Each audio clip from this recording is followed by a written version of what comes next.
નમસ્કાર વિદ્યાર્થી મિત્રો, ધોરણ 9 વિજ્ઞાનનો અભ્યાસ કરવા માટે આપણે એકઠા થયા છીએ. આજે આપણે પ્રકરણ 1 આપણી આસપાસમાં દ્રવ્ય વિષયમાં અગત્યના મુદ્દાઓની સમજૂતી મેળવવાના છીએ.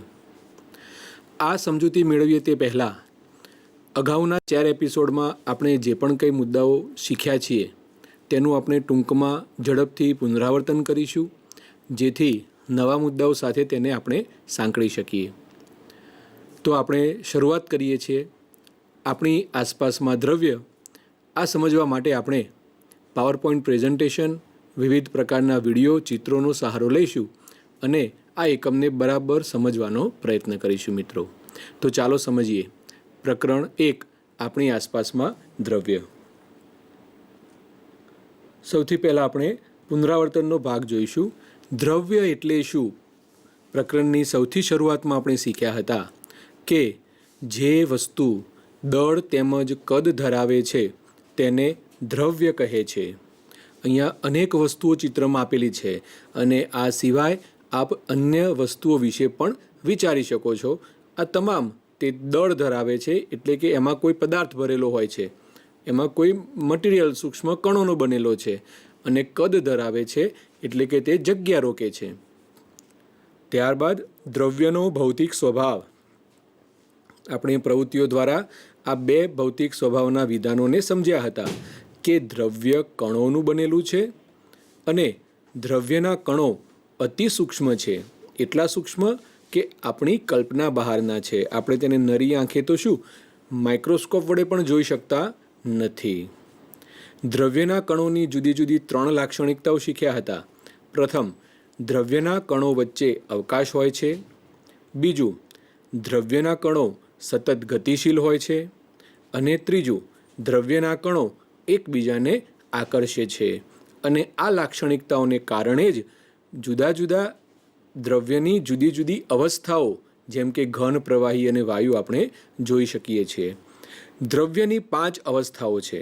આધુનિક વિજ્ઞાનમાં દ્રવ્યની 5 અવસ્થાઓ સ્વીકારવામાં આવેલી છે, પરંતુ સૌથી વ્યાપક વ્યવહારમાં જોવા મળતી અવસ્થાઓ 3 જ છે: ઘન, પ્રવાહી અને વાયુ. જ્યારે આધુનિક વિજ્ઞાનમાં પ્લાઝ્મા અને બોઝ-આઇન્સ્ટાઇન સંઘટન એટલે કે BEC તરીકે ઓળખાતી એક 5મી અવસ્થા પણ અસ્તિત્વ ધરાવે છે. આપણે જુદા જુદા પદાર્થો ઘન, પ્રવાહી અને વાયુના વિવિધ ગુણધર્મોના સરખામણીને આધારે તેમના ગુણધર્મો શીખ્યા હતા. જેમ કે આકાર, ઘનને ચોક્કસ આકાર છે, પ્રવાહીને નથી અને વાયુને નથી. કદ ગુણધર્મ, તો ઘન પદાર્થને કદ છે, પ્રવાહીને ચોક્કસ કદ છે, વાયુને ચોક્કસ કદ નથી.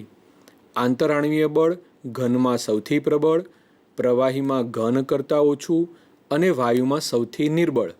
સંકોચનશીલતા, ઘન પદાર્થો અસંકોચનશીલ છે, પ્રવાહીઓ નહિવત સંકોચન ધરાવે છે અને વાયુ પદાર્થો ખૂબ સંકોચનશીલ હોય છે. ઘનતા, ઘન પદાર્થની ઘનતા સૌથી વધારે, પ્રવાહીની ઘનતા ઘન કરતાં થોડી ઓછી અને વાયુની ઘનતા સૌથી ઓછી હોય છે. સખ્તાઈ, ઘન પદાર્થો સખત હોય છે, જડ હોય છે, પ્રવાહી પદાર્થો તરલ હોય છે અને વાયુ પદાર્થો અતિ તરલ હોય છે. તો આ જે ગુણધર્મો છે એ ગુણધર્મોને આપણે તફાવત સ્વરૂપે, પ્રશ્નો સ્વરૂપે, કારણો તરીકે પ્રશ્નોના જવાબ આપવા માટે ઉપયોગ કરી શકીએ છીએ. જ્યારે આપણે પ્રશ્નોત્તર જોઈશું ત્યારે એની વિગતવાર આપણે વાત કરીશું મિત્રો. હવે આપણે નવું શીખીએ. આટલા મુદ્દાઓને આધારે હવે નવું આપણે જે શીખવાનું છે તેની વાત કરીએ. મિત્રો, આપણે એક પ્રશ્ન થાય કે શું દ્રવ્ય પોતાની અવસ્થાને બદલી શકે છે? એટલે કે ઉદાહરણ તરીકે ધારો કે કોઈ લોખંડનો ટુકડો છે, એ ટુકડો ઘન અવસ્થામાં છે, તો શું તેમાંથી પ્રવાહી અવસ્થામાં જઈ શકે? શું તે પ્રવાહીમાંથી ફરી પાછો વાયુ અવસ્થામાં ફેરવાઈ શકે? એવી જ રીતે પાણી, બરફ, તે પોતાની અવસ્થાને બદલી શકે છે. લાકડું છે તો એની અવસ્થા બદલાઈ શકે છે. આમ વિવિધ દ્રવ્યો પોતાની અવસ્થા બદલી શકે છે કે નહીં, એના વિશે આપણે વિચારવું છે. દ્રવ્યની અવસ્થા બદલાય તે દરમિયાન તેમાં શું ફેરફાર થાય છે? જો ધારો કે તે બદલાઈ, તો ઘન હોય ત્યારે એમાં શું હોય?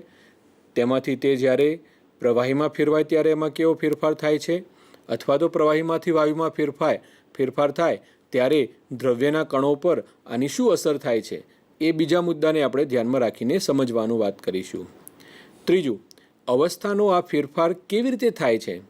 શું ઘનમાંથી આપમેળે પ્રવાહીમાં ફેરવાઈ જાય છે કે એને કોઈ બળ લગાડવું પડે છે? આ તમામ મુદ્દાઓને આપણે ધ્યાનમાં રાખીને આપણે સમજીએ કે અવસ્થા કેવી રીતે બદલાઈ શકે છે. અવસ્થા એટલે આપણે મિત્રો 3 અવસ્થાઓની વાત કરીશું: ઘન, પ્રવાહી અને વાયુનું પરસ્પર એકબીજામાં કેવી રીતે રૂપાંતર થાય છે. અહીં મિત્રો એક ચિત્ર આપને આપેલું છે, વ્યવહારુ ઉદાહરણ છે. આપણે બધા જ આના વિશે જાણીએ છીએ. સૌથી પહેલાં ડાબી બાજુ જે દર્શાવેલું છે તે અહીંયા આ જે છે તે બરફ દર્શાવેલું છે મિત્રો. હવે બરફ એ દ્રવ્યનું ઘન સ્વરૂપ કહેવાય છે. પાણીનો બરફ બનેલો છે. બીજા ક્રમે વચ્ચે પાણીના ગ્લાસમાં પાણી ભરેલું છે તો તે પ્રવાહી સ્વરૂપ છે. અને સૌથી બહાર કિટલીમાંથી બહાર નીકળતી વરાળ રેખાંકિત કરીને બતાવેલી છે. તો આ ત્રણેય વસ્તુઓ અલગ અલગ નથી, બધામાં જ પાણીના જ અણુઓ રહેલા છે, પરંતુ માત્ર તેમની અવસ્થા બદલાયેલી છે. બરફમાં ઘન અવસ્થા, પાણીમાં પ્રવાહી અવસ્થા અને બાષ્પમાં વાયુ અવસ્થા જોવા મળે છે. તો આ ત્રણેય અવસ્થાઓ પાણીની આપણે સમજી શકીએ છીએ. પાણી એક સર્વસામાન્ય ઉદાહરણ છે, પણ શું અન્ય પદાર્થો પણ આવા પ્રકારના ફેરફારો ધરાવી શકે છે? એના વિશે પણ આપણે સમજવાનો પ્રયત્ન કરીશું. આ માટે આપણે તાપમાનના ફેરફારની અસર ચકાસવા માટે એક પ્રવૃત્તિ વિશે આપણે વાત કરીશું. અહીં આપણે પાઠ્યપુસ્તકને આધારે પ્રવૃત્તિ 1.12ને સમજવાની છે કે જેમાં જ્યારે બરફને ગરમી આપવામાં આવે ત્યારે એના પર શું અસર થાય છે, અને જ્યારે પાણીને ગરમી આપવામાં આવે ત્યારે એના પર શું અસર થાય છે, એના અવલોકનોની આપણે નોંધ કરવાની છે. અહીંયા એ માટે આપણે સૌથી પહેલાં એક બીકરમાં આશરે 150 ગ્રામ જેટલા બરફના ટુકડા લઈ અને થર્મોમીટરનો બલ્બ એટલે મિત્રો જેમાં પારો ભરેલો હોય એનો એ ભાગ એને થર્મોમીટરનો બલ્બ કહેવાય. એને આપણે બરફના ટુકડાના સંપર્કમાં રહે એવી રીતે ગોઠવવાનો છે.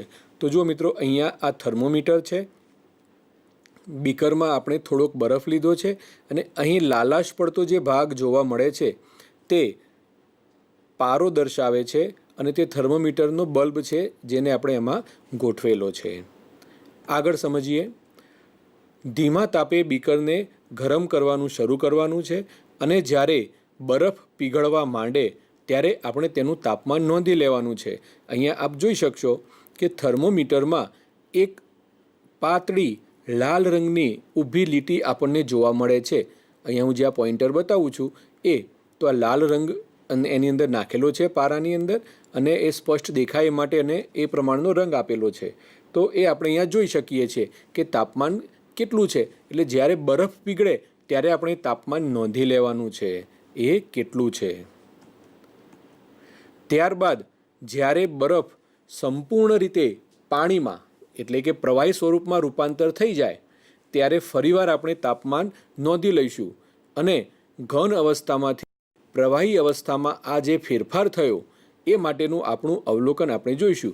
અહીંયા મિત્રો આપ જુઓ, બીકરની અંદર જોશો તમે તો એમાં જે બરફના ટુકડા હતા એ મોટાભાગના બધા ઓગળી ગયા છે. એટલા માટે આપણને થર્મોમીટરનો બલ્બ જોવા મળે છે અહીંયા. અને અહીંયા જે દર્શાવેલો છે માપક્રમ, ત્યાં 0 ડિગ્રી તાપમાન ઉપર તે થર્મોમીટરનો પારો સ્થિર થયેલો છે આ જગ્યાએ. આમ એ દર્શાવે છે કે જ્યારે બરફ પીગળે છે ત્યારે તાપમાન અહીંયા 0 ડિગ્રી સેલ્સિયસે એ સ્થિર થાય છે. તો મિત્રો હવે આગળ આપણે એને પાણી ઉકળે ત્યાં સુધી એને ગરમ કરવાનું છે અને એ વખતે એના અવલોકનો જોવાના છે. જ્યારે મોટાભાગની પાણીની બાષ્પ વરાળ બની જાય ત્યાં સુધી થર્મોમીટરના તાપમાન ઉપર આપણે નજર રાખવાની છે. મિત્રો જેમ જેમ આપણે ગરમી આપતા જઈશું તેમ તેમ થર્મોમીટરનો જે પારો છે એ ક્રમશઃ ઉપર ચડતો દેખાશે. અહીંયા હમણાં આગળની આકૃતિમાં આપણે જોયું તો તે 0 માપ છે ત્યાં સ્થિર થયેલો હતો. અત્યારે તે 10, 15 અને 17 જેટલા ડિગ્રી સેલ્સિયસે તે સ્થિર થયેલો છે. આમ હજી આપણે જ્યારે એને તાપમાન આપતા જઈશું તો એ આગળ વધતો જશે. તાપમાન વધારતા શું થાય છે અહીંયા એને આપણે સમજવાનો પ્રયત્ન કરીએ. હવે આપણે દ્રવ્યનું સ્વરૂપ બંધારણ જાણીએ છીએ, એટલા માટે આપણે સમજીએ કે જેમ જેમ તાપમાન વધારીએ તેમ તેમ કણોની ગતિ ઉર્જા વધતી જાય છે અને કણોની પાસે વધારે ગતિ આવે તો કણો વધુ ઝડપથી કંપન કરવા લાગે છે. જેટલા ઝડપથી કણો કંપન કરશે તેમ કણો વચ્ચેનું આકર્ષણ બળ નબળું પડે છે અને એના કારણે કણો સ્વતંત્ર રીતે ગતિ કરવા લાગે છે. જે એકબીજા સાથે આકર્ષણ બળથી જોડાયેલા હતા એ ઘટ્યું એટલે તેઓ અસ્તવ્યસ્ત રીતે સતત રીતે ગતિ કરે છે. આમ પોતાના મૂળ સ્થાનેથી તેઓ ખસીને અન્ય સ્થાને ગયા એટલે કે તે વહેવા લાગ્યા. કણોની એક ગતિ ચાલુ થઈ, જેના કારણે સમગ્ર પદાર્થ એ પીગળીને પ્રવાહી સ્વરૂપમાં રૂપાંતર પામે છે અને પ્રવાહી સ્વરૂપ ધારણ કરે છે. શરૂઆતમાં એ ઓછું પ્રવાહી હોય છે, પરંતુ જેમ જેમ તાપમાન વધે ત્યારે એક ચોક્કસ સમય એવો આવે છે કે તે સંપૂર્ણપણે પ્રવાહી સ્વરૂપમાં રૂપાંતર પામે છે. તો મિત્રો, જે તાપમાને એક વાતાવરણીય દબાણ હેઠળ ઘન પદાર્થ પીગળીને પ્રવાહી સ્વરૂપમાં રૂપાંતરિત થાય, ખાસ સમજજો મિત્રો, ગલન થવું એટલે પીગળવું. ઘન પદાર્થ પીગળીને પ્રવાહી સ્વરૂપમાં રૂપાંતરિત થાય છે તે તાપમાનને તે ઘન પદાર્થનું ગલનબિંદુ કહે છે. મિત્રો, અહીંયા બે શબ્દોને આપણે ધ્યાનમાં રાખીએ. એક તાપમાન જે છે તે દર્શાવ્યું છે એ પ્રવાહીમાં રૂપાંતર થઈ જાય તેની વાત છે. બીજું વાતાવરણીય દબાણ, દરિયાની સપાટી ઉપર જે દબાણ હોય તેને વાતાવરણીય દબાણ કહેવાય છે. એના વિશે આપણે આગળ વાત કરવાના છીએ, પણ અહીંયા વાતાવરણીય દબાણ શબ્દ અગત્યનો છે. જો દબાણમાં ફેરફાર થાય તો પદાર્થના ગલનબિંદુમાં ફેરફાર થઈ શકે છે. એટલા માટે એક વાતાવરણીય દબાણે આ ગલનબિંદુ નોંધવામાં આવે છે. કોઈપણ ઘન પદાર્થનું ગલનબિંદુ એ તેમાં રહેલા કણો વચ્ચેના આકર્ષણ બળની પ્રબળતા દર્શાવે છે. આ વાક્યને સમજીએ મિત્રો. જો ગલનબિંદુ ઊંચું હોય તો કણોને આકર્ષણ બળને તોડવા માટે વધારે ઉર્જા આપવી પડે છે, એટલે કે કણો વધારે આકર્ષણથી જોડાયેલા છે. અને ગલનબિંદુ ઓછું હોય તો એને ઓછા તાપમાને આપણે પીગળાવી શકીએ છીએ, કારણ કે કણો વચ્ચેનું આકર્ષણ બળ નિર્બળ હોવાથી આપણે તેને સહેલાઈથી તોડી શકીએ છીએ. હવે પીગળવાની પ્રક્રિયાને મિત્રો ગલન પણ કહેવામાં આવે છે. ઘન સ્વરૂપનું પ્રવાહી સ્વરૂપમાં રૂપાંતર એને ગલન કહેવામાં આવે છે. એટલા માટે અહીંયા વ્યાખ્યામાં આપણે એને ગલનબિંદુ કહ્યું છે. ઘનના પ્રવાહી સ્વરૂપમાં રૂપાંતર થતું બિંદુ એટલે કે એક માપ, એને આપણે ગલનબિંદુ કહીએ છીએ. જુદા જુદા પદાર્થોના ગલનબિંદુની આપણે વાત કરીએ તો સૌથી પહેલો છે બરફ. 273.16 કેલ્વિન. મિત્રો, તમને નવાઈ લાગશે કે હમણાં આપણે વાત કરી કે 0 ડિગ્રી સેલ્સિયસ અને અહીંયા પાછું આ નવું માપ આવ્યું 273.16 કેલ્વિન. આ શું છે તો એના વિશે પણ આપણે વાત કરીશું મિત્રો. Aluminium 933 kelvin, copper 1357 kelvin, gold સોનું શુદ્ધ હોય 100% ત્યારે 1336 કેલ્વિન તાપમાને તે પીગળી જાય. આ બધા ઘન પદાર્થો છે. ચાંદી શુદ્ધ હોય ત્યારે 1234 કેલ્વિન તાપમાને તે પીગળે છે. તો આવી રીતે ઘન પદાર્થોના ગલનબિંદુ હોય છે અને એ જે તાપમાને પ્રવાહી સ્વરૂપમાં રૂપાંતર પામે એ તાપમાન અહીંયા આપણને દર્શાવેલા છે. આ બધા ગલનબિંદુ છે.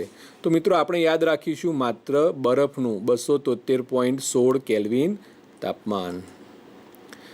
હવે તાપમાનનો આંતરરાષ્ટ્રીય એસઆઈ એકમ કેલ્વિન છે. જૂના સમયમાં તાપમાન માપવા માટે આપણે ડિગ્રી સેલ્સિયસ માપક્રમ રાખતા હતા, પરંતુ હવે એની જગ્યાએ કેલ્વિન એકમને આંતરરાષ્ટ્રીય પ્રમાણિત એકમ ગણવામાં આવે છે. તો 0 ડિગ્રી સેલ્સિયસનું રૂપાંતર કેલ્વિનમાં કરવા માટે એની સમકક્ષતા નક્કી કરવામાં આવેલી છે કે 0 ડિગ્રી સેલ્સિયસ એટલે આશરે 273.16 કેલ્વિન. પરંતુ વ્યવહારમાં આપણે પાછળ દશાંશ ચિહ્ન પછીના 0.16ને આપણે બતાવતા નથી. જ્યારે ચોક્કસ ગણતરીઓ કરવાની હોય ત્યારે એને દર્શાવવામાં આવે, પરંતુ આપણે માત્ર એને 273 કેલ્વિનથી દર્શાવીશું. આમ કોઈપણ તાપમાનને કેલ્વિનમાં ફેરવવું હોય તો ડિગ્રી સેલ્સિયસ તાપમાનમાં 273 ઉમેરવા પડે. જે પણ કોઈ તાપમાન સેલ્સિયસ છે એને 273 ઉમેરીએ એટલે આપણને કેલ્વિન તાપમાન મળી જાય. એ જ પ્રમાણે કેલ્વિન તાપમાનનું રૂપાંતર સેલ્સિયસમાં કરવું હોય તો કેલ્વિન તાપમાનમાંથી 273 બાદ કરવાથી આપણને સેલ્સિયસમાં તાપમાન મળે છે. મિત્રો, આ સમજવા માટે આપણે કેટલાક ઉદાહરણ લઈએ જેથી આપણે સ્પષ્ટ કરી શકીએ કે એ તાપમાન કેવી રીતે આપણે રૂપાંતરિત કરી શકીએ છીએ. તો અહીંયા 0 degree Celsius, 100 degree Celsius, 65 degree Celsius અને 75 ડિગ્રી સેલ્સિયસનું આપણે રૂપાંતર કરવાનું છે. અને એ માટે આપણે સૂત્ર કયું વાપરીશું? કેલ્વિનમાં જવાબ શોધવાનો છે, એટલે કેલ્વિન બરાબર ડિગ્રી સેલ્સિયસ વત્તા 273, એટલે સેલ્સિયસના જે માપ છે આ માપમાં 273 ઉમેરી દેવાના અને જે જવાબ આવે એ આપણા માટે કેલ્વિન તાપમાન છે. ચાલો પહેલું જોઈએ 0 ડિગ્રી સેલ્સિયસ, એટલે સેલ્સિયસમાં તાપમાન 0, એમાં ઉમેર્યા 273 એટલે કે 273 કેલ્વિન થઈ ગયા. 100 ડિગ્રી સેલ્સિયસ, 100 વત્તા ઉમેર્યા 273 બરાબર 373 કેલ્વિન. 65 ડિગ્રી સેલ્સિયસ, 65 વત્તા 273 તો ઉમેરવાથી મળે છે 338 કેલ્વિન. અને 75 ડિગ્રી સેલ્સિયસ તો 75 વત્તા 273 અને બંનેને ઉમેરવાથી 348 કેલ્વિન મળે છે. તો આમ કેલ્વિન અને સેલ્સિયસનું રૂપાંતર આપણે જોયું, જેમાં સેલ્સિયસમાંથી આપણે કેલ્વિનમાં રૂપાંતર કર્યું. હવે આપણે થોડાક ઉદાહરણ એવા જોઈએ કે જેને કેલ્વિન તાપમાનમાંથી સેલ્સિયસમાં ફેરવેલું હોય. તો 0, 273, 370 અને 445 આ 4 ઉદાહરણ દ્વારા આપણે એને સમજીએ. જો એના માટે આપણે આ સૂત્ર વાપરીશું. કેલ્વિનમાંથી સેલ્સિયસમાં રૂપાંતર કરવા માટે કેલ્વિનમાંથી 273 બાદ કરવા પડે, કારણ કે કેલ્વિન એ સેલ્સિયસ કરતાં 273 જેટલું વધારે છે. 0 કેલ્વિન એટલે કેલ્વિન તાપમાન 0 છે, એમાંથી 273 બાદ કરવા પડે એટલે -273 ડિગ્રી સેલ્સિયસ તાપમાન અહીં નોંધાય છે. 273 કેલ્વિન, 273 ઓછા 273 0 ડિગ્રી સેલ્સિયસ. એ જ પ્રમાણે 370 કેલ્વિન લઈએ તો 370માંથી 273 કેલ્વિન બાદ કરીએ તો 97 ડિગ્રી સેલ્સિયસ આપણને મળે છે. એ જ પ્રમાણે 445 કેલ્વિન, 445 કેલ્વિનમાંથી આપણે 273 આંકને બાદ કરવાનો, જે જવાબ આવે 172 એ સેલ્સિયસ માપ બતાવે છે. આમ એક તાપમાનના માપક્રમનું બીજા તાપમાનમાં કેવી રીતે રૂપાંતર કરી શકાય એ આપણે ખાસ ધ્યાનમાં રાખીશું. હવે મોટાભાગના આપણા પાઠ્યપુસ્તકોમાં કેલ્વિન તાપમાનનો ઉલ્લેખ કરેલો હશે, સેલ્સિયસનો પણ કોઈ વાર ઉલ્લેખ કરેલો હોય છે જૂના પાઠ્યપુસ્તકોમાં. તેથી આપણને આ બંનેનો સંબંધ સમજવો જરૂરી છે.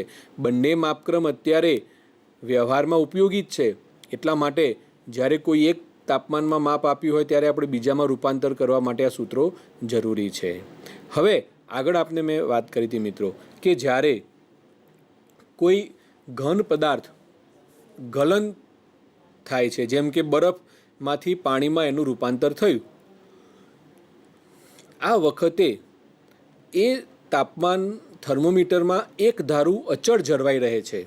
તો આપણને પ્રશ્ન થયો કે ગરમી જે આપણે આપીએ છીએ એ બધી ગરમી ક્યાં ગઈ? આપણે જે પણ કોઈ ઉષ્મા ઉર્જા આપી છે એ ઉષ્મા ઉર્જા ક્યાં જાય છે એના વિશે આપણે સમજીએ મિત્રો.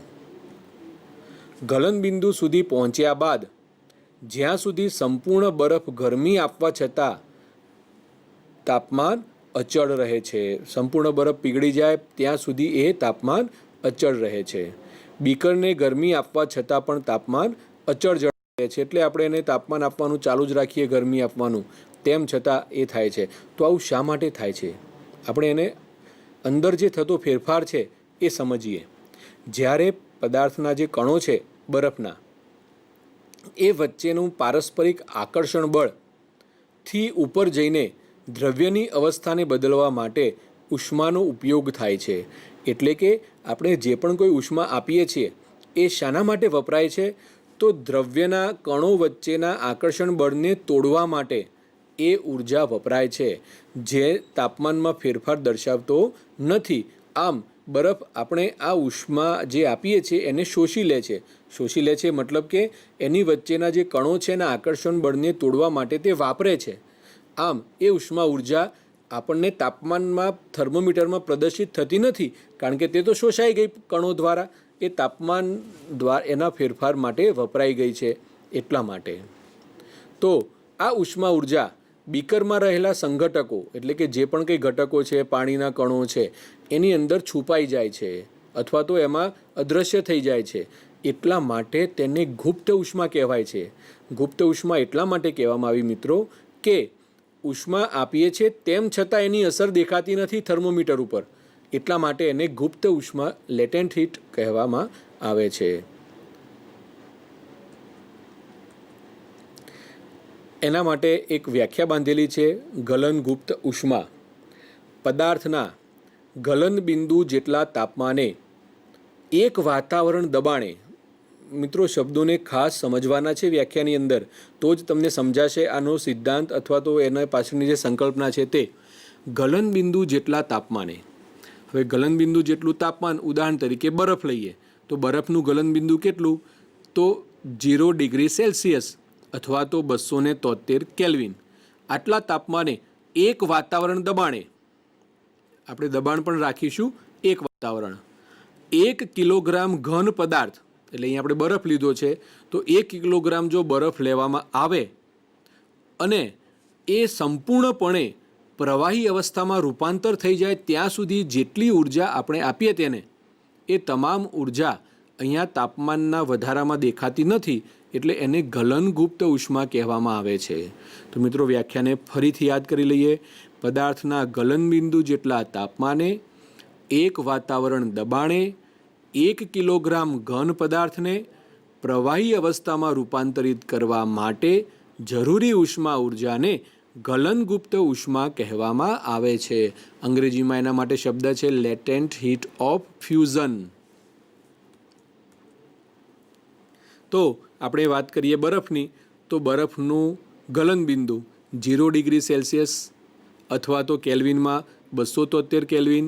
આ તાપમાને પાણીના કણોની ઉર્જા તે જ તાપમાને બરફના કણોની ઉર્જા કરતાં વધુ હોય છે, કારણ કે આ તાપમાને રહેલું પાણી બરફ કરતાં થોડી વધારે ઉર્જા મેળવી અને એ તાપમાને રૂપાંતર પામેલું હોય છે, જેને આપણે બરફની ગલનગુપ્ત ઉષ્મા કહીએ છીએ, જેનું મૂલ્ય 3.34 ગુણ્યા 10⁵ જૂલ પ્રતિ કિલોગ્રામ છે.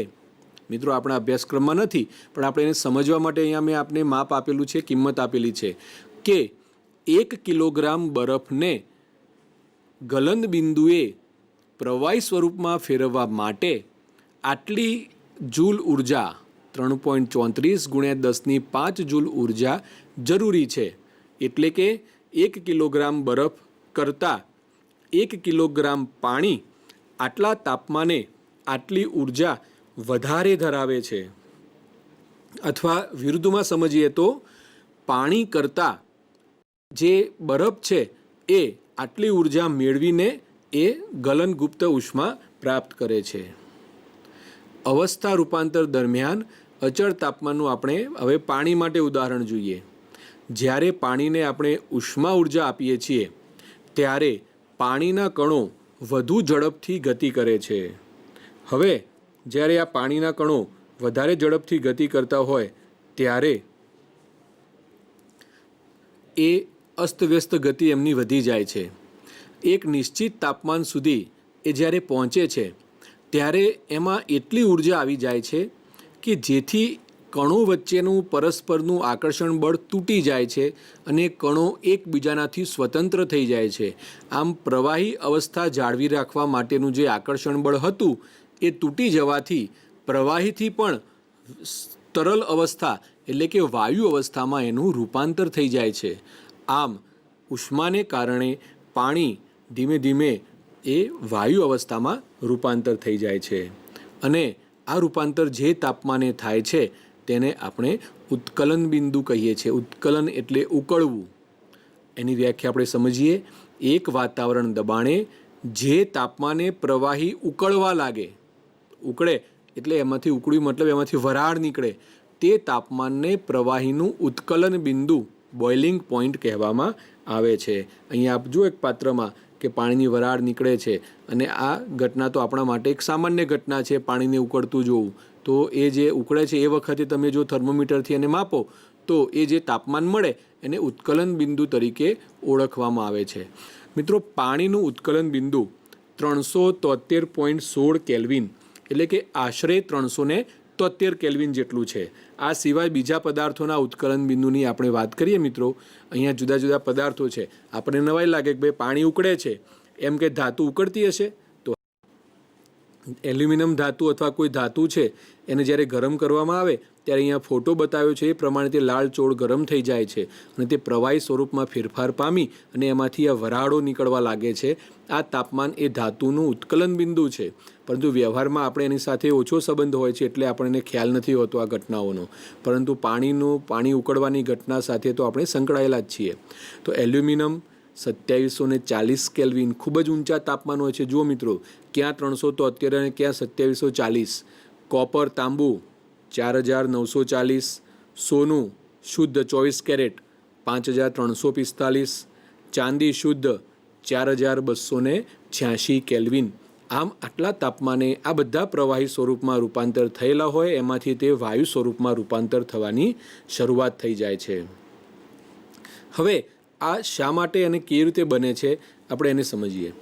જ્યારે પ્રવાહીને ઉષ્મા આપવામાં આવે ત્યારે ધીમે ધીમે એના કણો એ ઉર્જા પ્રાપ્ત કરે છે અને એ ઉકળવા લાગે છે. જ્યારે ઉકળવાની શરૂઆત થાય ત્યારથી એ તમામ કણો પોતાનું અવસ્થા રૂપાંતર કરવા માટે એ ઉર્જાને વાપરે છે અને તમામ પ્રવાહીના કણો એ બાષ્પ અવસ્થામાં રૂપાંતરિત થઈ જાય છે. એટલે મિત્રો, અહીંયા તમામ કણો આ ઘટનામાં સંકળાયેલા છે અને એ માપ જે દર્શાવે છે તે એટલા માટે કહેવામાં આવે છે ઉત્કલન બિંદુ એ જથ્થાત્મક ઘટના છે. મિત્રો, વિજ્ઞાનની અંદર આવે 2-3 શબ્દો આવશે. એક સપાટીય ઘટના કે જે માત્ર સપાટી ઉપર જોવા મળતી હોય. જથ્થાત્મક ઘટના મતલબ એમાં જે દ્રવ્ય છે એ દ્રવ્યના તમામ કણો સંકળાયેલા છે એમાં એ પ્રક્રિયામાં, એટલા માટે એને જથ્થાત્મક ઘટના બલ્ક ફિનોમિનન તરીકે ઓળખવામાં આવે છે. બાષ્પીભવન ગુપ્ત ઉષ્મા, એના વિશે આપણે સમજીએ.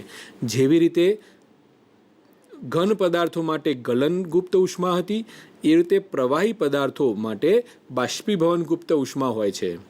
પદાર્થના ઉત્કલન બિંદુ જેટલા તાપમાને, વ્યાખ્યા એ જ છે મિત્રો, પણ અહીંયા ખાલી આપણે અવસ્થા રૂપાંતર બદલવાની છે.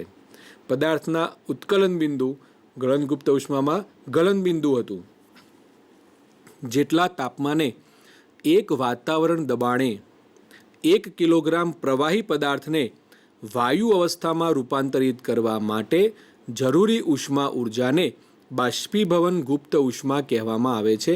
લેટેન્ટ હીટ ઓફ વેપોરાઇઝેશન. આમ 1 કિલોગ્રામ જેટલું પાણી લઈએ અને ઉત્કલન બિંદુએ એક વાતાવરણ દબાણે આ તમામ પાણી વરાળમાં રૂપાંતર થઈ જાય અને જેટલી ઉર્જા આપવી પડે તેને કહેવાય બાષ્પીભવન ગુપ્ત ઉષ્મા. હવે પાણીની વાત કરીએ તો 100 ડિગ્રી સેલ્સિયસ ઉત્કલન બિંદુ છે, 373 કેલ્વિન કેલ્વિનમાં માપ છે એનું. તો આ તાપમાનને પાણીના કણો કરતાં તે વધુ ઉર્જા ઉષ્મા ધરાવતી હોય છે.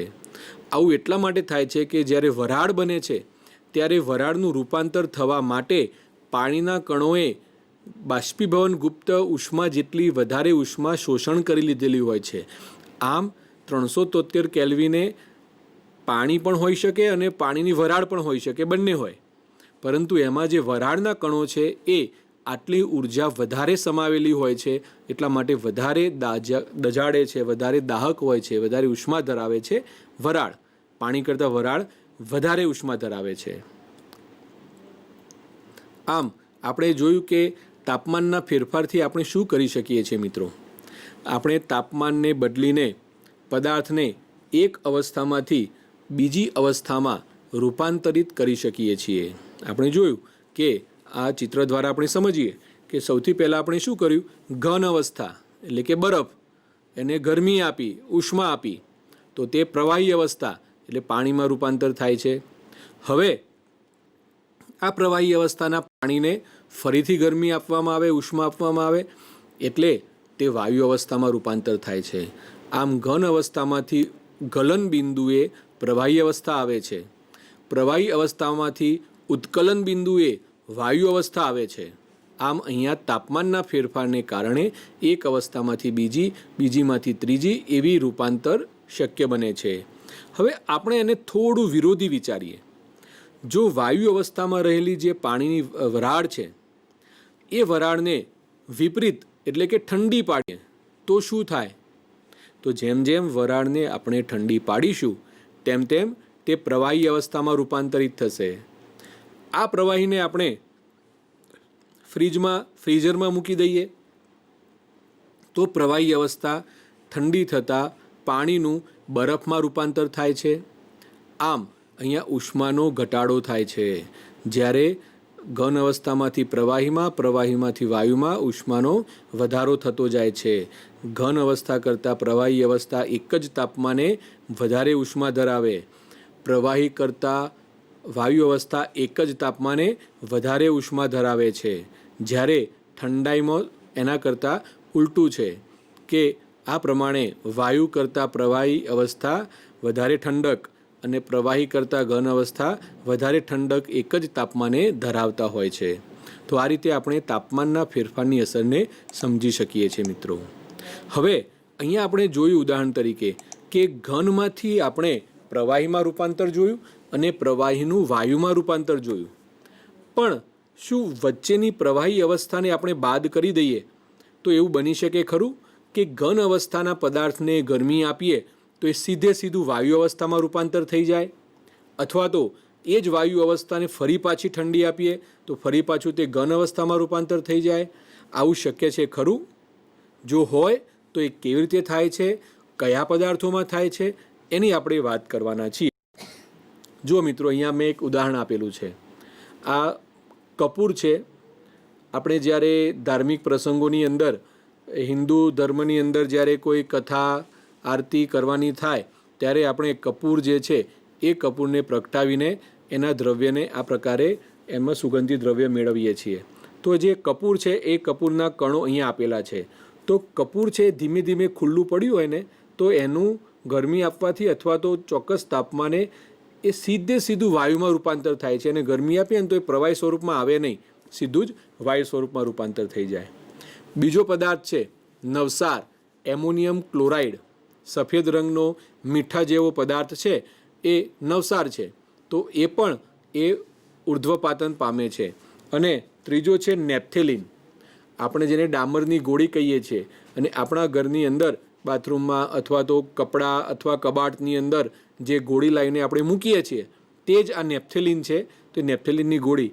આ ત્રણેય પદાર્થો એવા છે. એ સિવાય બીજા છે મિત્રો, આયોડીન અને એવા બધા પદાર્થો, પણ આપણે હાલ આટલી જ વાત કરીશું. આયોડીન છે, એન્થ્રેસિન છે, આ બધા ઉર્ધ્વપાતી પદાર્થો છે. પણ આપણે મુખ્ય 3 પદાર્થોની વાત કરીએ: કપૂર, નવસાર અને નેપ્થેલિન. નવસાર એટલે એમોનિયમ ક્લોરાઇડ. તો આ બધા જ પદાર્થો ઘનમાંથી સીધા વાયુ સ્વરૂપમાં રૂપાંતર થાય છે.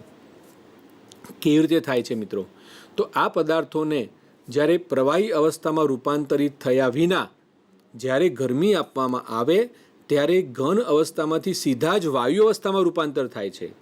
અને એનાથી વિપરીત ઠંડુ પાડીએ એને તો વાયુ અવસ્થામાંથી સીધા ઘન અવસ્થામાં રૂપાંતર થાય છે. વચ્ચેની પ્રવાહી અવસ્થાની અહીંયા બાદબાકી થાય છે. એ અવસ્થા આવતી જ નથી વચ્ચે. સીધા ઘનમાંથી વાયુમાં, વાયુમાંથી ઘનમાં રૂપાંતર થાય છે. તો એ સમજવા માટે આપણા પાઠ્યપુસ્તકની પ્રવૃત્તિ સમજતા જઈએ. તો એ માટે આપણે થોડુંક કપૂર અથવા તો એમોનિયમ ક્લોરાઇડ ભૂકારૂપ પદાર્થ લેવાનો છે અને તેને ચાઇના ડીશ, એને ગુજરાતીમાં મિત્રો કહેવાય બાષ્પ વાટકી, પોર્સેલિનની બનેલી હોય, ઊંચું તાપમાન સહન કરી શકે ગરમ કરવા માટેનું, એટલા માટે એને પોર્સેલિનની ડીશ અથવા તો ચાઇના વાટકી અથવા તો બાષ્પ વાટકી કહે છે. હવે એમાં તમે જુઓ તો આપણે થોડું અહીંયા તો દર્શાવવા માટે આપણને બતાવ્યો છે પદાર્થ, પણ એના કરતાં ખૂબ જ ઓછો પદાર્થ આપણે આ બાષ્પ વાટકીની અંદર ભરવાનો છે.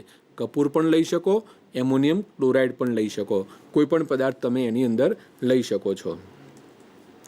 હવે એક કાચની ગરણીને ઊંધી કરી અને આવી બાષ્પ વાટકીના વાસણ ઉપર મૂકી દેવાની છે અને ગરણીના છેડે રૂનું પૂમડું લગાવવાનું છે મિત્રો. અહીંયા એનો ફોટો મિત્રો મેં પાડીને આપણી માટે મૂકેલો છે. આ પ્રયોગશાળામાં જ પાડેલો ફોટો છે, તો એ અહીંયા દર્શાવેલો છે. હવે એને જ્યારે ગરમી આપવામાં આવે છે ત્યારે શું થાય છે?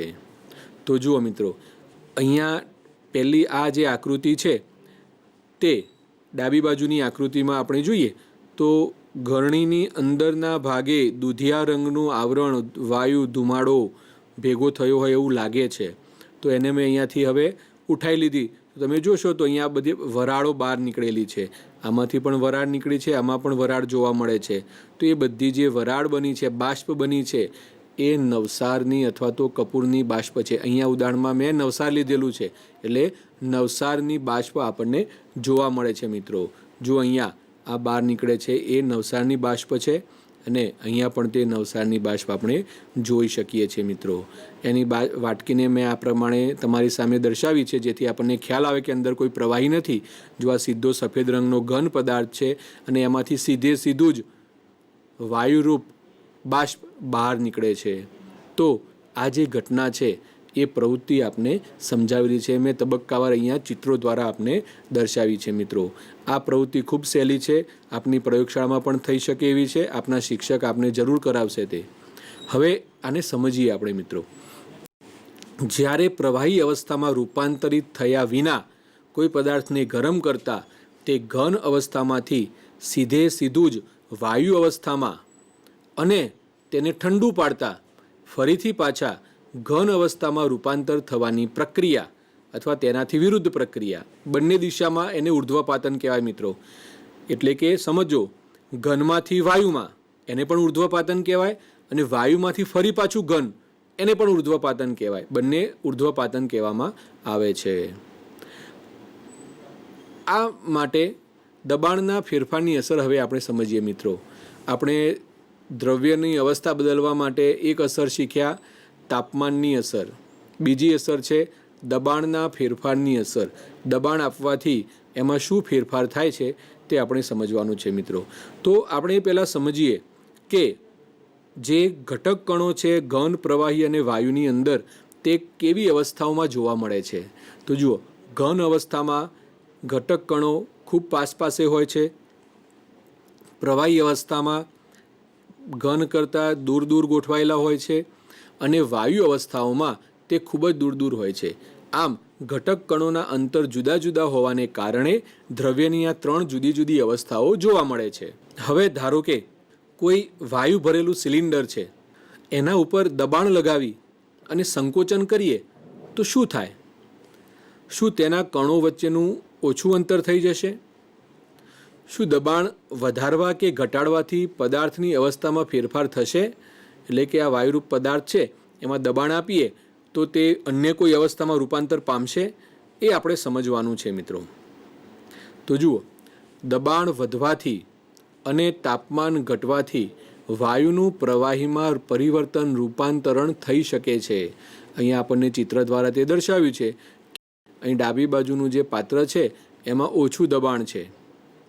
હવે જ્યારે એને વધારે દબાણ આપવામાં આવે છે ત્યારે આ જે કણો છે, બધા જ કણો ઓછા વિસ્તારમાં સમાઈ જાય છે. આમ જ્યારે કણો વચ્ચેનું અંતર ઘટી જાય એટલે તે પ્રવાહી સ્વરૂપમાં રૂપાંતર પામે છે. આમ દબાણ આપવાથી વાયુનું પ્રવાહીમાં પરિવર્તન થઈ શકે છે મિત્રો. તમને આ એક શબ્દ મિત્રો સાંભળ્યો હશે કે સૂકો બરફ, ઘન કાર્બન ડાયોક્સાઇડ, એને સૂકો બરફ કહેવામાં આવે છે. બરફ આપણને એમ લાગે કે એ સૂકો કેમ છે? તો જ્યારે આ બરફ જે છે એને ઊંચા દબાણે સંગ્રહ કરવામાં આવે ત્યારે તે ઘન અવસ્થામાં હોય છે.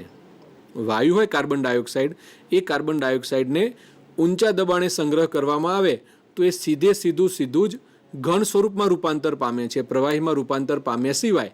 એટલા માટે એને સૂકો બરફ કહેવામાં આવે છે, ઘન બરફ કહેવામાં આવે છે. હવે જ્યારે એનું દબાણ રિલીઝ કરવામાં આવે, એનું દબાણ ઓછું કરવામાં આવે ત્યારે તે પાછો ઘન અવસ્થામાંથી સીધો જ વાયુ અવસ્થામાં રૂપાંતરિત થઈ જાય છે. અને આ દરમિયાન પ્રવાહી અવસ્થા આવતી નથી, તેથી એના સંપર્કમાં રહેલી કોઈપણ વસ્તુઓ ભીની થતી નથી. એટલા માટે એને સૂકો બરફ પણ કહેવામાં આવે છે. તો તો આ દબાણના ફેરફારની અસર છે. મિત્રો, અહીંયા વાતાવરણ શબ્દ જે છે એ વાતાવરણ શબ્દ એ દબાણ માપવાનો એકમ છે. એનો વારંવાર આગળ આપણે વ્યાખ્યાઓમાં પણ ઉલ્લેખ જોયો. તો એને આપણે સમજીએ મિત્રો, આ વાતાવરણ શું છે. આમ આપણે વાતાવરણ એટલે આપણી આજુબાજુ જે પણ કહે છે એને વાતાવરણ કહીએ છીએ, વાયુઓનું આવરણ. પરંતુ એ બીજા એક અર્થમાં વપરાય છે, એટમોસ્ફિયર. વાયુનું દબાણ માપવા માટેનો એકમ એ વાતાવરણ છે. દબાણનો એસઆઈ એકમ પાસ્કલ છે. એક વાતાવરણ બરાબર 1.01 ગુણ્યા 10⁵ પાસ્કલ થાય. હવે વાતાવરણમાંના હવાના દબાણને વાતાવરણીય દબાણ કહેવામાં આવે છે. કે વાતાવરણમાં જે પણ કોઈ હવા હોય એનું જે દબાણ હોય, મિત્રો હવા છે ને દબાણ ઉત્પન્ન કરે છે. એટલે કોઈ એકમ ક્ષેત્રફળ સપાટીની હવા હોય એના ઉપરથી કેટલું દબાણ લાગે છે એને એક દબાણ કહેવામાં આવે છે. અને એને વ્યાખ્યાયિત કરેલું છે, દરિયાની સપાટી ઉપર વાતાવરણીય દબાણ એક વાતાવરણ છે એવું સ્વીકારવામાં આવેલું છે. દરિયાની સપાટી ઉપર હવા 1 ચોરસ મીટરમાં જેટલું દબાણ ઉત્પન્ન કરે એ દબાણને એક વાતાવરણીય દબાણ કહેવામાં આવે છે. અને આ એકમ પાસ્કલ છે. એ બ્લેઝ પાસ્કલ નામના વૈજ્ઞાનિકની યાદમાં એ દબાણનો એકમ પાસ્કલ રાખવામાં આવેલો છે. હવે આપણે જે શીખ્યા એને ફરીથી સમજીએ મિત્રો, કે શું દ્રવ્ય પોતાની અવસ્થાને બદલી શકે છે? શું દ્રવ્ય પોતાની અવસ્થાને બદલી શકે છે કે કેમ? તો સમજીએ મિત્રો. અહીંયા પદાર્થની અવસ્થાઓ ઘન, પ્રવાહી અને વાયુ એ દબાણ અને તાપમાન દ્વારા આપણે નક્કી કરી શકીએ છીએ. તો જુઓ, ઘન પદાર્થ છે એને ગરમી આપવામાં આવે તો પ્રવાહીમાં રૂપાંતર થાય. પ્રવાહીને ઠંડુ પાડવામાં આવે તો ઘનીકરણ થાય, એટલે કે ઠારણની ક્રિયા થાય અને ફરી પાછું તે ઘન સ્વરૂપમાં રૂપાંતર પામે. એ જ પ્રમાણે પ્રવાહીને ગરમી આપવામાં આવે તો તેનું બાષ્પીભવન થઈ અને વાયુ સ્વરૂપ બને. અને આ વાયુ સ્વરૂપના પદાર્થને ઠંડી પાડવામાં આવે ત્યારે એનું સંઘનન થાય અને ફરી પાછું પ્રવાહી મળે. આ ઘટના આપણે આગળ શીખ્યા હતા, ઘન, પ્રવાહી, વાયુ એ તાપમાનના ફેરફારની અંદર. હવે નીચેના બે પદાર્થો વચ્ચે એક અલગ સીધી જ ઘટના છે કે ઘન પદાર્થ પ્રવાહીમાં રૂપાંતર પામ્યા સિવાય સીધો જ ગરમીથી વાયુમાં ફેરવાય તો એને કહેવાય ઉર્ધ્વપાતન. અને આ જ વાયુ પદાર્થ ફરી પાછો ઠંડુ પાડવાથી એ ઘન સ્વરૂપમાં ફેરવાઈ જાય, જેમાં વચ્ચે પ્રવાહી અવસ્થા આવતી નથી, તો એને પણ કહેવામાં આવે છે ઉર્ધ્વપાતન. તો આવી રીતે દ્રવ્ય પોતાની અવસ્થાને બદલી શકે છે અને એ માટે દબાણ અને તાપમાન એ બંને ખૂબ જ અગત્યના પરિબળો છે. મિત્રો, આજે હવે આપણે જે કંઈ શીખ્યા છીએ એને લગતા કેટલાક પ્રશ્નો છે, એને આપણે અહીંયા મૂલ્યાંકન માટે મૂકીએ કે જેથી આપણું શીખેલું આપણને યાદ આવી જાય. તો ચાલો સમજીએ. ઇટ્સ અ ક્વિઝ ટાઈમ મિત્રો. આપણા માટે શું આપણે શીખ્યા એ યાદ કરવાનો સમય છે. તો ચાલો જોઈએ, આપણે યાદ કરી લઈએ શું શીખ્યા તે. સૌથી પહેલું, 250 ડિગ્રી સેલ્સિયસ તાપમાને પાણીની ભૌતિક અવસ્થા કઈ હશે? મિત્રો, આપણા પાઠ્યપુસ્તકનો જ આ પ્રશ્ન છે. 250 ડિગ્રી સેલ્સિયસ તાપમાને પાણીની અવસ્થા કઈ હશે? વાયુ અવસ્થા.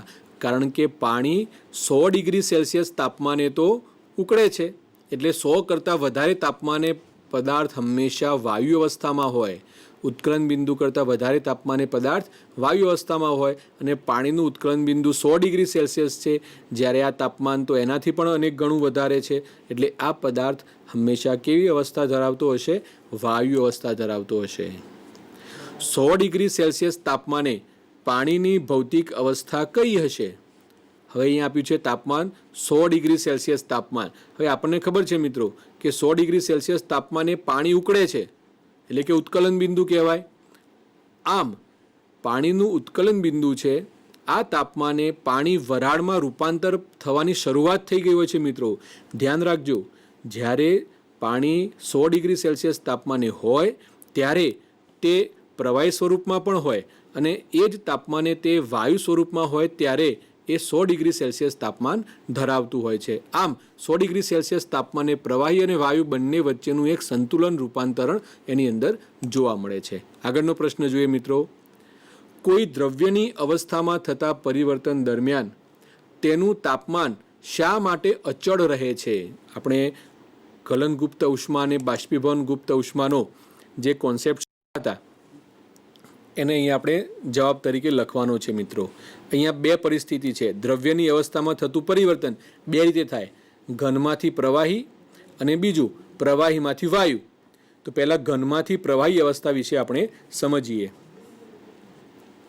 જ્યારે ઘન અવસ્થાના પદાર્થને ગરમી આપવામાં આવે છે ત્યારે એ જે ઉષ્મા ઉર્જા આપણે આપી તે ઘન અવસ્થાના કણો વચ્ચેના આકર્ષણ બળને તોડવા માટે વપરાય છે અને જેનાથી એ આકર્ષણ બળ તૂટે છે, પરંતુ એ ઉર્જા કણોની ગતિ ઉર્જાને વધારતી નથી. કારણ કે એ વપરાય શાના માટે? કણો વચ્ચેનું આકર્ષણ બળ તોડવા માટે વપરાય. એનાથી કણોની ગતિ ઉર્જા વધતી નથી, પરિણામે તેના તાપમાનમાં કોઈ વધારો જણાતો નથી. એટલે કે બીજા શબ્દોમાં કહીએ તો આ દરમિયાન વપરાતી ઉર્જા પદાર્થનું સ્વરૂપ બદલવા માટે વપરાય છે અને એટલા માટે તાપમાન અચળ રહે છે. આ ઉર્જાને આપણે ગલનગુપ્ત ઉષ્મા કહીએ છીએ. આવી જ રીતે જ્યારે તે પ્રવાહી અવસ્થામાંથી વાયુ અવસ્થાની વાત આવે ત્યારે તે કેવી રીતે રૂપાંતર થાય છે આપણે તેના વિશે સમજીએ મિત્રો. જ્યારે કોઈ પ્રવાહી પદાર્થ ગરમી આપવામાં આવે ત્યારે ઉત્કલન બિંદુએ પહોંચ્યા પછી તે વાયુ સ્વરૂપમાં ફેરવવાની શરૂઆત થઈ જાય છે. હવે આ દરમિયાન જે ઉર્જા આપણે આપીએ છીએ એ ઉર્જા આ પદાર્થનું સ્વરૂપ બદલવા માટે વપરાય છે. એટલે કે પ્રવાહી પદાર્થના કણો વચ્ચેનું આકર્ષણ બળ તોડવા માટે આ ઉર્જા વપરાતી હોવાથી તે તાપમાનનો વધારો કરતી નથી, એટલા માટે એનું તાપમાન અચળ રહે છે. આ ઉર્જા એક ગુપ્ત ઉષ્મા છે, ઉત્કલન ગુપ્ત ઉષ્મા. મિત્રો એક પ્રશ્ન છે, વાતાવરણીય વાયુઓના પ્રવાહીકરણ માટેની કોઈ પદ્ધતિ સૂચવો. વાતાવરણીય વાયુ એટલે વાતાવરણમાં જે પણ કોઈ વાયુઓ છે તે, જેમાં ઓક્સિજન છે 21%, નાઇટ્રોજન છે 78%, કાર્બન ડાયોક્સાઇડ છે 0.032% અને અન્ય વાયુઓ જે છે એ નિષ્ક્રિય વાયુઓ છે, હિલિયમ, નિયોન, આર્ગોન, ક્રિપ્ટોન, ઝેડોન અને રેડોન. તો તેમને પ્રવાહી સ્વરૂપમાં લાવવા હોય તો શું કરવું પડે? આ મુદ્દાનો મિત્રો આપણે એક અન્ય પ્રકરણમાં પણ સમાવેશ કરેલો છે, એ વખતે પણ આપણે સમજીશું.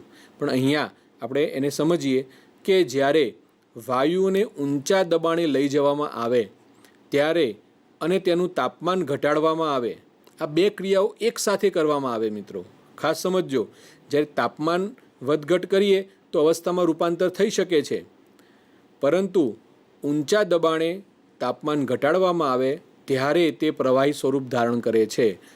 આવું શા માટે થાય છે? તો દબાણ વધારવામાં આવે ત્યારે શું થાય? કણો વચ્ચેનું અંતર ઘટે અને આ દરમિયાન ઉર્જા ઉત્પન્ન થાય છે. મિત્રો એ ઉર્જાનું શોષણ કરવા માટે તાપમાન ઘટાડવું પડે છે, એટલા માટે તાપમાન ઘટાડવામાં આવે છે. આમ દબાણ વધારતા અંતર ઘટે, તાપમાન ઘટાડતા કણોની ગતિ ઉર્જા ઘટે. આમ તે પ્રવાહીના કણો જેવા ગુણધર્મો ધરાવે છે, તેથી તે પ્રવાહી સ્વરૂપમાં રૂપાંતર પામે છે. તો આમ પ્રવાહીકરણ માટે ઊંચા દબાણે તાપમાન ઘટાડવું જોઈએ. આ પદ્ધતિ વાપરવામાં આવે છે. તો મિત્રો અહીં આપણે આ પ્રકરણનો આજે અગત્યના એક મુદ્દા વિશે વાત કરી કે દ્રવ્યની અવસ્થામાં તાપમાન અને દબાણ દ્વારા કેવી રીતે ફેરફાર કરી શકાય છે. આને લગતા અન્ય બીજા રોજિંદા જીવનના વપરાતા કેટલાક ઉદાહરણો આપણે આગામી એપિસોડમાં ચર્ચા કરીશું અને બાષ્પીભવન અને બાષ્પીભવનની અસર કરતા પરિબળો એના વિશે પણ આપણે આગામી એપિસોડમાં વાત કરીશું. તો મિત્રો આજે શીખેલું તમામ મુદ્દાઓ આપ પાઠ્યપુસ્તકને આધારે બરાબર સમજી અને એને તૈયાર કરી લેશો. આવજો.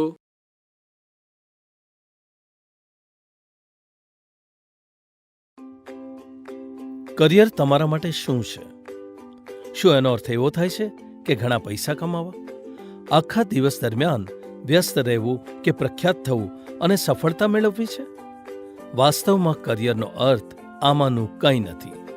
કરિયર એટલે ખુશી અને ઉત્કૃષ્ટતા જે વ્યક્તિના સર્વાંગીણ વિકાસ તરફ દોરી જાય છે, જે આપણે આપણી રુચિ અને ક્ષમતાઓને ઓળખીને મેળવી શકીએ. આપણે બધા જાણીએ છીએ કે સચિન તેંડુલકરે ક્રિકેટને કરિયર તરીકે પસંદ કરી છે, કારણ કે તે અંગેનો જુસ્સો ધરાવતા હતા અને સારી ક્રિકેટ રમવાની ક્ષમતા ધરાવતા હતા. તેમણે આ ક્ષેત્રમાં શ્રેષ્ઠતા પ્રાપ્ત કરવા માટે ખૂબ મહેનત અને નિષ્ઠા સાથે તેમની કુશળતામાં સતત સુધારો કર્યો છે, જેના કારણે તેઓ સર્વાંગી વૃદ્ધિ પ્રાપ્ત કરી શક્યા. દરેક વ્યક્તિ અનન્ય છે અને અલગ અલગ ક્ષમતાઓ અને રુચિ ધરાવે છે. તેથી દરેક વ્યક્તિની પાસે એક વિશિષ્ટ કરિયરનો માર્ગ છે. તમારી કરિયર તમારા ભાઈ બહેન કે પછી તમારા પ્રિય મિત્ર જેવી જ હોવી જોઈએ એ જરૂરી નથી. તમારા પોતાની અનન્ય કરિયરના માર્ગને વ્યાખ્યાયિત કરવા માટે કરિયર મેજિક ફ્રેમવર્ક મદદરૂપ થઈ શકે છે. આ કરિયર મેજિક ફ્રેમવર્કમાં 3 મુખ્ય ભાગો છે: રુચિ, ક્ષમતા અને તક. જે કંઈ પણ તમે કરો છો એ તમને કરવું ગમે છે અને તમે સમયનું ભાન ગુમાવી બેસો તેને અભિરુચિ કહેવાય છે. ક્ષમતા એ જ્ઞાન, શક્તિ, આવડત અને કૌશલ્ય કે જે કોઈ ચોક્કસ વસ્તુ કરવા ધરાવે છે. અને તક એટલે સમાજની આવશ્યકતા છે અને જેના માટે તે પૈસા ચૂકવવા માટે તૈયાર છે. આ 3 ભાગોનું આંતરછેદ એ કરિયર છે. જો આ ત્રણેય પૈકી કોઈ એક ખૂટે છે તો પછી જે રહે છે તે એક શોખ, એક સ્વપ્ન અથવા એક નોકરી. ઉદાહરણ તરીકે, સંતોષ ક્રિકેટ રમવાનું પસંદ કરે છે અને તે મોટો થઈને સફળ ક્રિકેટર બનવા માંગે છે. ક્રિકેટના ક્ષેત્રમાં ઘણી તક છે. જો કે સંતોષ લાંબા સમય સુધી તાપમાં રહી શકતો નથી. એનો અર્થ એ કે સંતોષ માટે ક્રિકેટર બનવાનું માત્ર સ્વપ્ન જ હોઈ શકે છે, કરિયર નહીં. નેહા વાંચવાનું પસંદ કરે છે અને એક દિવસમાં 100 કરતાં વધારે પાના વાંચી શકે છે. જો કે ફક્ત પુસ્તકો વાંચીને પૈસા કમાવવામાં કોઈ સારી તક નથી. આમ નેહા માટે વાંચન માત્ર એક શોખ હોઈ શકે છે, કરિયર નહીં. અદ્વૈતના પિતા સફળ વ્યવસાય સાથે જોડાયેલા છે. અદ્વૈત પાસે આવશ્યક કુશળતા અને શિક્ષણ પણ છે અને વ્યવસાયમાં તેના માટે બહુવિધ તક છે. જો કે અદ્વૈતને વ્યવસાય ચલાવવામાં રુચિ નથી. તેને માત્ર લખવાનું પસંદ છે અને સારું લખે છે. આમ એક વેપારી બનવું તે જ નોકરી હોઈ શકે છે જેના માટે તેને પૈસા મળે છે, પણ અદ્વૈત માટે તે કરિયર નથી. મોહન ખેતી પસંદ કરે છે અને ઘણી વખત તેના મિત્રના ખેતરમાં લાંબા કલાકો સુધી કામ કરે છે. કૃષિ યુનિવર્સિટીમાં ડિગ્રી ધરાવે છે અને કૃષિ ક્ષેત્રે આવશ્યક જ્ઞાન, કુશળતા અને ક્ષમતા ધરાવે છે. ઉપરાંત કૃષિમાં સંશોધન અને નવીનીકરણ માટે ઘણી તક છે. આમ કૃષિ મોહન માટે કરિયર બની શકે છે. મોહને તેના રુચિ, ક્ષમતા અને તકને ધ્યાનમાં લઈને તેને અનન્ય કરિયર બનાવી છે. આથી ખુશી અને શ્રેષ્ઠતા દ્વારા તે તેના જીવનમાં તમામ પાસામાં વિકાસ સાધી શકે છે. તેવી જ રીતે તમે બધા પોતાની અનન્ય કરિયરની કેડી કંડારી શકો છો.